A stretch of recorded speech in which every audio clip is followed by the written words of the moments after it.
hidhaa jiru, otoo Oromoo ajjeesaa jiru, keessumaayyuu Walloo fi Karrayyuu irratti Oromoo yeroo kanatti dhumaatii jira.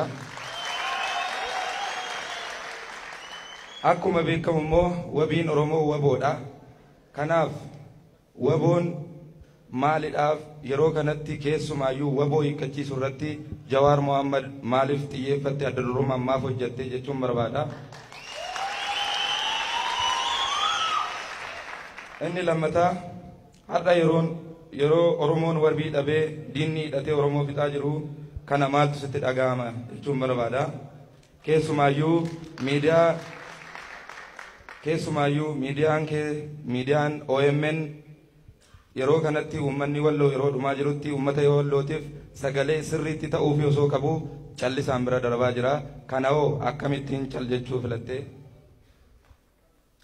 Inni sadaffaa ABO'n akka hin suphamnetti caccabee jira jettee turte nan yaadadhaa gurra kootiin waan hin dhagayeef jechuudha. 2008 2007 ABO'n yeroo sana caccabe yoo jette akka hin suphamnetti caccabe jette akkamittiin ABO'n biyya keessatti yeroo kanatti sodaatamee humna biyya diigu jedhamaa jira. Silattuu caccabe jette akkamittiin kana jechuu dandeesse?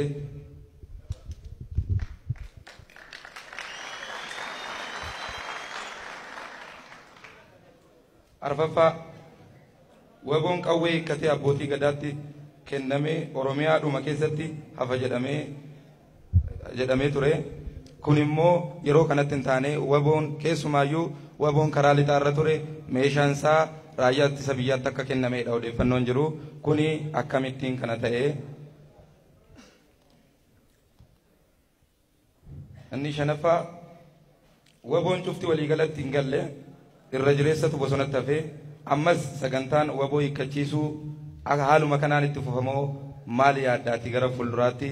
Maaliif Oromoon kaabaa kibbaa waraana irratti banamee jira waan ta'eef kana akkamitti yaaddaa?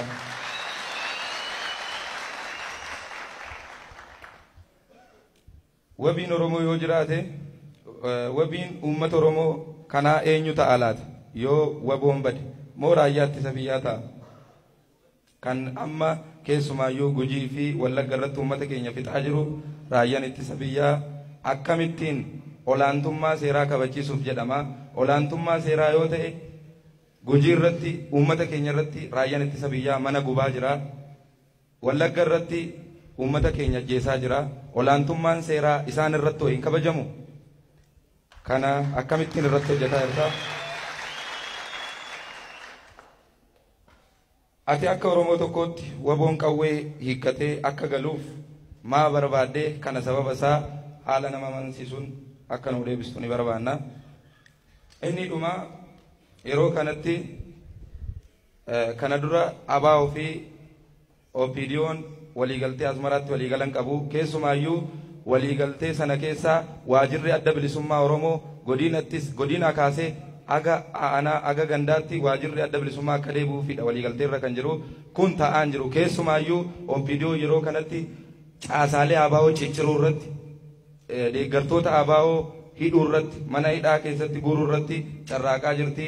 Kana hoo ati karaa keetiin karaa miidiyaa keetiin maal hojjechaa jirtaa? Kana sirraa barbaanna. Komandi poostiin Gujii fi Wallagga irratti labsamee jira. Komandi poostii jala taa'anii immoo uummanni keenya bilisoome jechuun waan hin taane. Ati immoo yeroo hedduu irra deddeebitee bilisoomnee qabsoon keenya